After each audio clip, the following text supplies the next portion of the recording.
Hey, what's up mga boss, magandang araw sa lahat. Dahil rest day natin ngayon at sahuran ngayon, ayan, so pupunta tayo sa bangko at mag-withdraw tayo ng pera. At ito rin ang araw na mahahawakan mo ang pera na pinaghirapan mo ng ilang minuto lang, dahil maya maya ay lilipad na to sa Pilipinas. At andito na nga tayo sa Japan Post Office dahil maghuhulog tayo ng pera. At dito rin tayo mag-goodbye sa ating pinaghirapan. Ayun. At sasabihin na lang natin na see you at the next month. At dahil may pupuntahan tayo ngayon, bumili na nga ako ng hamburger at saka Pocari Sweat dyan sa Wilshire. At tara, let's go! At nadaanan ko nga itong KFC. Ayan, bala ko sanang kumain pero next time na lang. Dahil ang mga ganitong tindahan sa Japan, KFC at McDonald's ay wala kasing rice. Kaya kapag kumain ako doon, chicken lang kakainin ko at mabibitin lang ako. At alam mo naman, ay mga Pinoy malakas talaga sa rice. Ayan, so pumunta na nga ako dito sa aking favorite site. Ang lugar na to is medyo malapit pa lang sa apartment namin. At ito yung tinatawag nila ng Daiba River. At dahil favorite ko ang spot na to, dahil sa mga nakahilirang kahoy dito, hindi ko alam ang name ng kahoy na yan. Ngayon is green pa yung mga dahon niya. Pero after ilang weeks niyan or a month, mag-change na yan ng color into yellow. May mga post din ako nung nakaraan na dito ko nag-picture na yellow na yung mga dahon nito. Dahil patapos na yung summer dito, kaya ang lakas na ng hangin at medyo hindi na mahirap mag-bike kahit mainit. Alam nyo ba ang mga ganitong lugar sa Japan? Ito yung isa sa mga paborito kong puntahan dahil nakaka-relax sa isip at katawan. Patapos na nga ako ditong kumain at niligpit ko talaga yung mga basura dahil bawal magkalat dito sa Japan dahil napakalinis, dahil disiplinado ang mga tao. At dito may nadaanan tayong tindahan ng mga motor.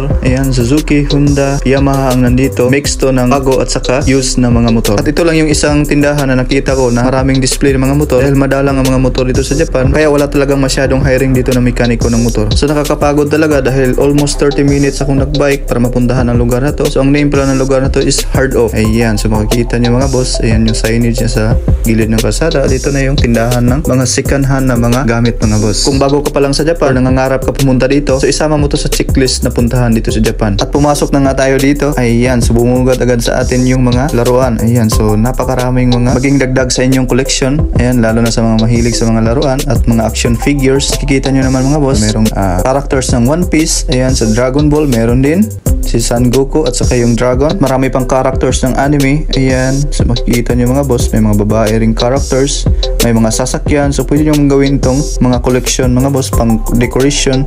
Ayan, meron din si Zoro. Ayan, so goods na goods mga boss kung sa mga mahilig ka sa mga ganito. At dito naman tayo sa side na to. Ayan, makikita nyo mga boss, puro camera ang nandito. Makikita nyo may Canon, Nikon. Ayan, so may mahal, meron ding mura. Ayan, may Pentax. So may mga lenses and scope na pwede mong pagpilian. Ayan, so kapag nandito ka talaga mga boss, mapapabili ka talaga ng mga items dito. Dahil isa ito sa mga gusto kong puntahan at isa rin to sa iniiwasan ko kasi mapapabili talaga ako dito. Gaya ng Canon camera na to. Ayan, makikita nyo 24,200 yen or equivalent siguro yan, more or less 9,000. Kaya magugustuhan mo talaga ang mga items dito. At dito naman sa side na to is mga cellphone. Pero mas mahal ang mga cellphone dito kaya mas maigi sa Gio kayo bumili. Dito naman sa side na to, mga laptop, MacBook, desktop computer. Ayan, makikita nyo mga boss, marami kang pagpipilian. May mura, may medyo mataas yung presyo. Ayan, depende na sa kondisyon yan. At sa katapat nito is mga printers. Ayan, klase-klase. Ito, mga monitors ng computer. Ayan, so pipili ka lang talaga mga boss. At sa bandang side na to, makikita nyo mga boss, yung mga mahihilig sa golf. At simula naman dito, ayan, puro electric guitars patungo doon. At dito is yung mga oven, at saka rice cooker. At dito naman sa mga mahihilig sa mga instruments. Ayan, so may drum ba dito? Hindi ko alam kung anong tawag dyan. Dito may electric guitars na Coca-Cola. Ayan, dito may mga amplifiers ng guitar. So marami ka talagang pagpipilian kapag dito ka bumili mga boss. Kaya suggested ko talaga kapag pumunta ka sa Japan, pumunta ka dito.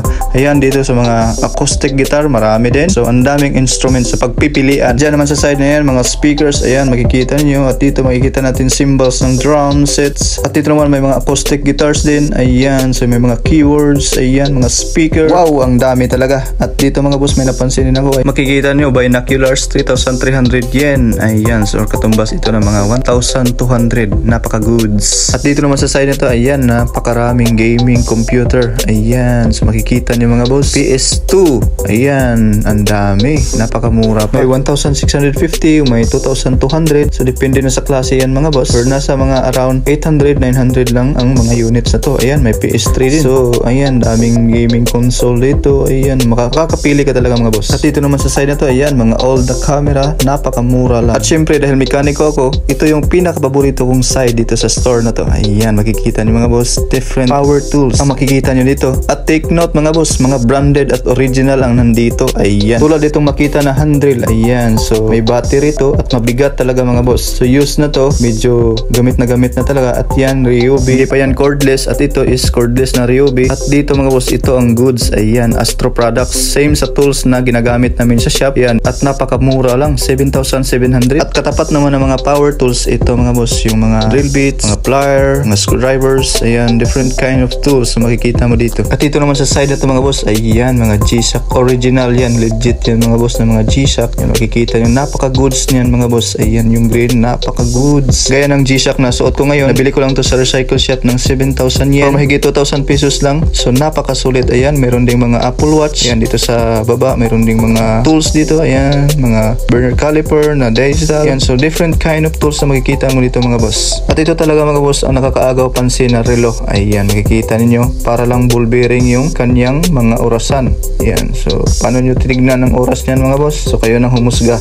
So much for that, ang dami talaga mga items, hindi natin maisa-isa. Dito tayo sa kailangan talaga natin bilhin mga boss. Ito, multi-tester. Kasi nga, meron namang multi-tester sa shop pero hindi natin madala sa bahay dahil hindi naman atin yun. Kaya sadya ko talaga bibilhin to dahil kapag may gusto kong i-test for tutorials is may magagamit na ako. Pinili ko na lang yung pinakamura. At dito talaga hindi na ako makaget over sa tools na to. Ayan, makikita nyo naman 7,700, almost 2,000 plus lang to. At dalawang power tools na. Ito is impact rinse. Create drive pa. Ayan, solid. Makikita ninyo, hindi pa siya gamit na gamit. Good as new pa siya mga boss. Ayan, makikita nyo naman. At branded pa, Astro Products. So tested ko na talaga ang brand na to mga boss. Dahil ito yung brand na ginagamit namin sa shop. At yung presyo niya is mababa pa sa kalahati nito mga boss. So napaka-goods talaga. At kompleto pa to. May charger at dalawang battery. Ayan, solid. Kaya hindi ko na pinakawalan mga boss. Kinuha ko na. Dahil ang bilis lang maubos ng mga power tools dito. Baka maunahan ba ako? Ayan, ngiting tagumpay. Alam naman natin kapag totoong mekaniko ka talaga, napakasaya mo kapag nakabili ka ng tools na para sa iyo.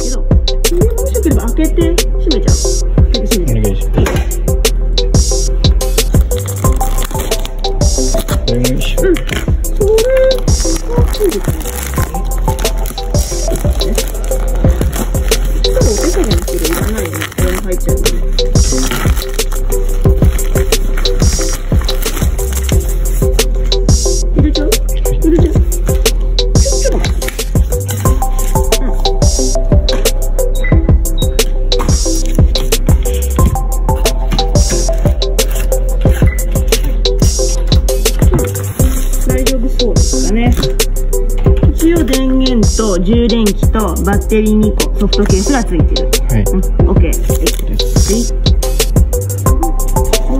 これ入れていい別でいい別でいい。これどうする？これテープでいい？いい。